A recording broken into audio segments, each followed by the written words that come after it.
That's where your expectation or preference comes from, is all the individual things on your self map automatically get an EP applied to them. It's not a selected thing. It's not a conscious thing where you say, this is my expectation or preference. The expectation or preference comes from the stuff on your self map. Okay? It's automatically assigned. Everything that winds up on your self map, anything that's associated with you, like this is one of my favorite coffee mugs in the world. If I broke this thing, I would be disappointed. Why? Because it's on my self map as my favorite coffee mug. And if it takes a devaluation, such as being broken into pieces, I will have the emotional reaction associated with this one coffee mug, based on my simple equation of emotion being expectation or preference is that it take no harm or be increased in value. And then it gets broken and there's my disappointment, right? Okay, so that's how it works. That's where your EP comes from, with everything that is associated with you. All your stuff, all your people, all your ideas, all your opinions, all your, religion, emotion, yada, yada, yada. That's how your mind works and how it creates your emotions. Now, there's some really cool neuroscience that you just knowing that one thing is going to change your life for the rest of your life, which is really cool. I'll explain that shortly. But let's get back to the other side of the equation of emotion for a moment. The other side of the equation of emotion is your perception, right? It's the things that are passing through your mind with an appraisal process of whether that thing is good or bad, right? It is how you see things that happen around you in the world that creates 1/2 of 100% of your reactions to everything that you perceive in life. And so let's take an instance of an example where your expectation or preference of value, your whole existence, is that it be held harmless, and someone cuts you off in traffic. You can have 3 different perceptions, probably more than that, but we're going to talk about 3. You can have 3 different perceptions about someone cutting you off in traffic. Now, if you see it as disrespectful to you, then you see that as a potential devaluation to you or an attack on you. And so one of the definitions of anger is that it's the reaction that you have when you perceive a devaluation that you want to reject or that you want to fight against. And so that's where anger comes from, is someone's about to pee on you and you say, no, we're not going to have that, right?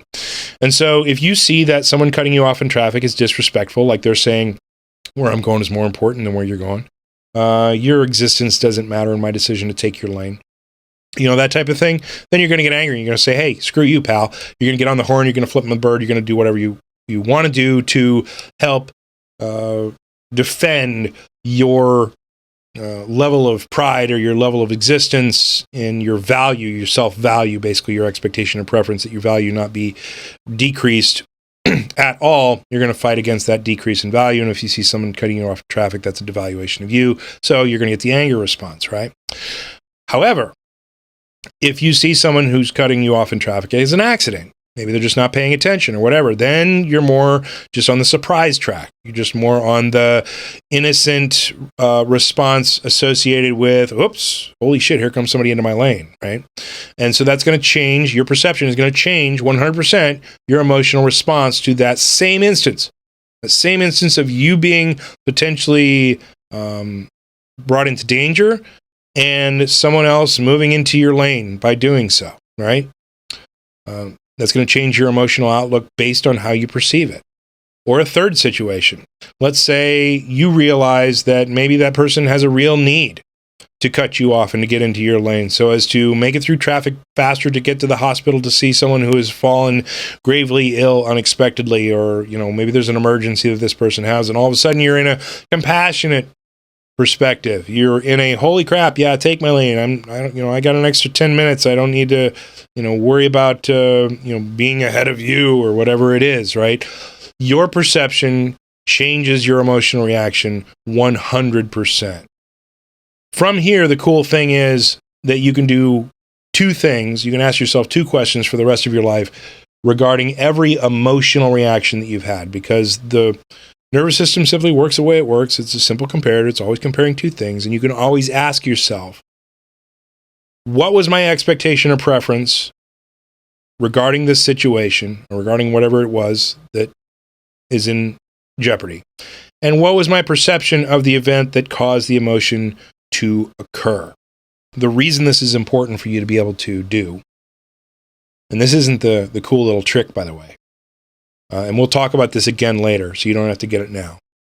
But basically, one of the things that is hardwired into your brain is your limbic system sends messages up to your prefrontal cortex, your medial prefrontal cortex, your right ventrolateral prefrontal cortex to say, hey, is that a coiled hose on the ground or is that a snake?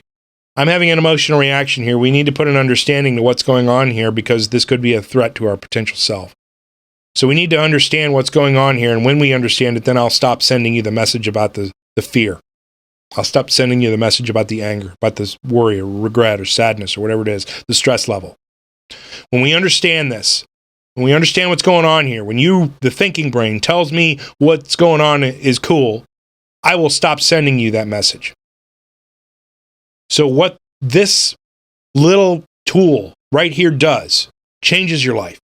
Because when you can understand your expectation or preference and your perception about the two things that have come together to create whatever emotional response that you're having, that puts that medial prefrontal cortex and the right ventrolateral prefrontal cortex into a mode of understanding, the emotional reaction, sends a message back to your limbic system, and the limbic system shuts off. They saw it real time in fMRI studies to where they put, it's called this Name It, Tame It, that birthed a whole group of studies that were copycat studies around the world. They confirmed the results of this stuff, where you put a cognitive understanding to your emotional processing turns off in real time. They saw it happening as the fMRI was firing. The deregulation, the downregulation of the limbic system turned off the negative bullshit in the brain by understanding it. So the thing that you're doing was saying, what is it that's in my mind that is causing my emotional turbulence at this moment? What's the perception? What's the trigger? And what was the expectation that I had about this moment or this thing? That puts an understanding. That is the place where you can take your mind, turn it back in on itself, and change what your mind is doing. Well, at the point that you understand the two variables that come together to create any instance of emotional reaction that you have, then you can take what your mind is doing and change what your mind is doing. And it dumps you into this place called meta-awareness. Okay? Now, meta-awareness is that place where you can take your mind and turn it back in on the mind to find out what the mind is doing. Like when you have a daydream, you're daydreaming about Brad Pitt coming over in the Ferrari to pick you up, take you out for an afternoon drive or whatever it is. And then all of a sudden you realize, oh shit, I'm daydreaming and I need to get back to whatever I was doing, working or watching my television program, whatever it was. And that's the moment of meta-awareness. You have this. You use it every day where you're like, you get to the stop sign, you turn right, you're like, oh shit, I'm going to the post office. I needed to turn left. Then you turn around and go the other way. That's that moment of meta-awareness where you're actually taking your mind, looking back in on what your mind is doing and changing what your mind is doing. I call that the mind's control room. And if you understand what's going on with your mind, then it automatically turns off and downregulates your negative emotion. Okay?